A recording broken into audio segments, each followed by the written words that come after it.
Could you provide an overview of what Adult Protective Services actually does? Yes, Adult Protective Services will get a referral for abuse, neglect, financial exploitation. In some states, they even investigate reports of self-neglect. The basic things that APS is looking for is they're looking at my capacity, mental capacity. Do I appear to have the ability to give informed consent? If I'm dependent, in what way am I dependent? Do I need help with activities of daily living, independent activities of daily living? What is it that I can do for myself that I can't do for myself? And as important, for those things that I can't do for myself, am I able to manage that? Am I able to get someone to help me? And then they're looking to substantiate whether abuse, neglect, or exploitation happened. So in that whole package, they're looking at capacity, dependency, and they're looking to investigate abuse, neglect, and financial exploitation. Is there an Adult Protective Services in every state? Yes, there is, in all 50 states. And is that governed by state or federal law? State laws, and it varies, and that's the interesting thing with Adult Protective Services. There isn't a federal mandate similar to what people are used to with Child Protective Services, for example, where definitions are the same and a lot of data collection. So that's why I would encourage people, no matter what state you're in, is to take a look at the Adult Protective Services Act or the enabling legislation to look at that. It varies. It varies on who they investigate. Some, for example, are 18 and older, because it's based on incapacity and dependency, and some are based on age, and some of it is 60 or 65. Adult Protective Services receives referrals from the community, and anybody in the community can make a referral.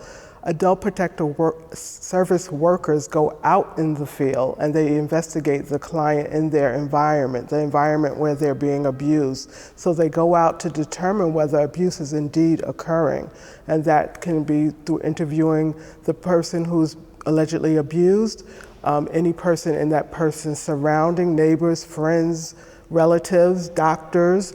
So the interview and the investigation is quite extensive. We work with law enforcement to help investigate this because there's a social service perspective and there's a law enforcement perspective, but we work collaboratively to investigate these allegations. There are clients who have capacity and those are clients who don't have capacity. If you're determined to have capacity, you have the right to self-determination, which means you can make a decision that people don't agree with. But when you don't have capacity, that's where it changes a bit, because then we may have to go for a more restrictive intervention, which means we might even have to go to court for guardianship if we feel like you're making bad decisions based on your capacity issues. I often hear what appears to me to be a confusion between a law enforcement investigation and an Adult Protective Services investigation.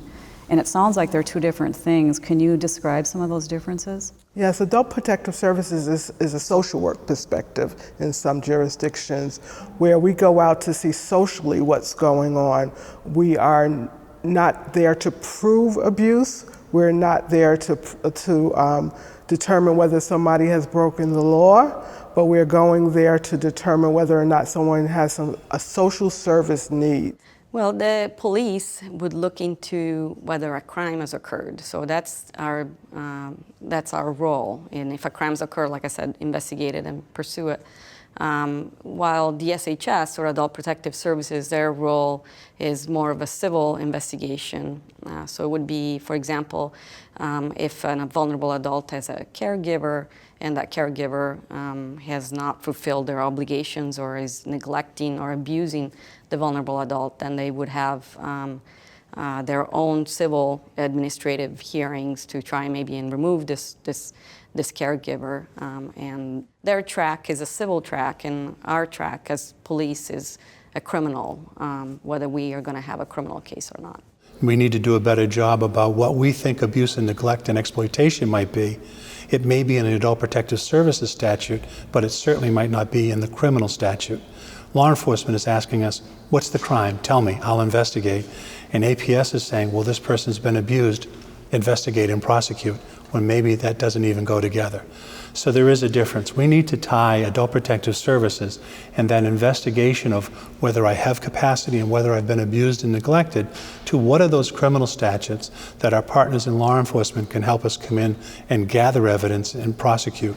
So on one side, we may be in an APS situation where the person may not have been abused or neglected, and needs help, that to me is a different kind of case, providing resources, offering a case plan, hooking the person up with family members if they want to, allowing that senior to make the decisions and drive that process, as opposed to a crime has been committed, regardless of age, even for those of us who are older, and law enforcement is going to investigate that and see if it's prosecutable.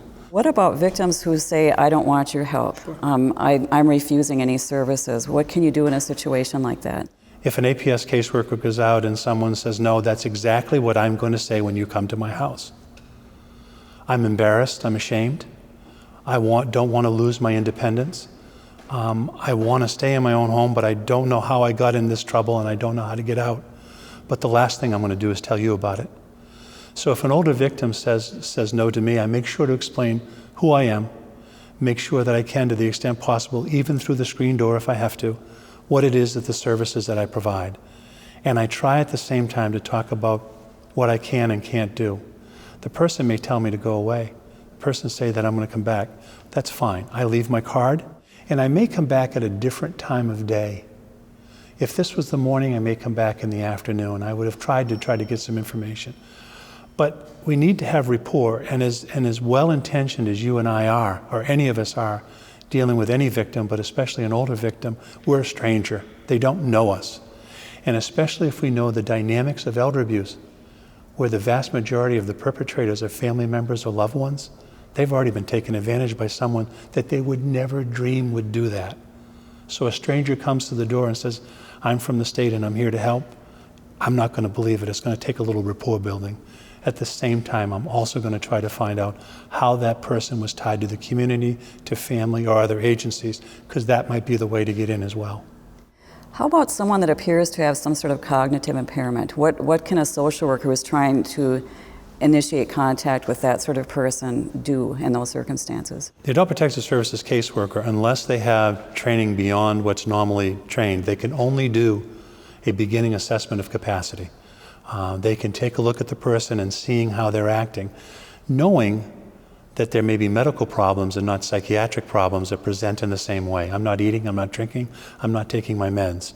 May look as though the same as I have a dementia or Alzheimer's or some other disability.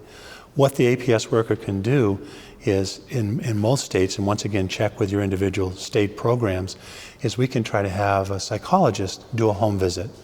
And to begin that assessment. In the end, if the person lacks capacity and the APS caseworker feels as though the person is in real danger, our eyes and our nose tell us that the person is in danger. They're presenting in a way that's far outside the normal spectrum or confusion that you and I would have after a medical procedure or being in a hospital for a while. Then we may take a look at working with the courts, probate courts, may take a look at trying to get a psychiatric assessment of the person, maybe even working with their primary physician. But Adult Protective Services is charged with doing that initial assessment that may lead us down different roads that are determined by policy and procedure.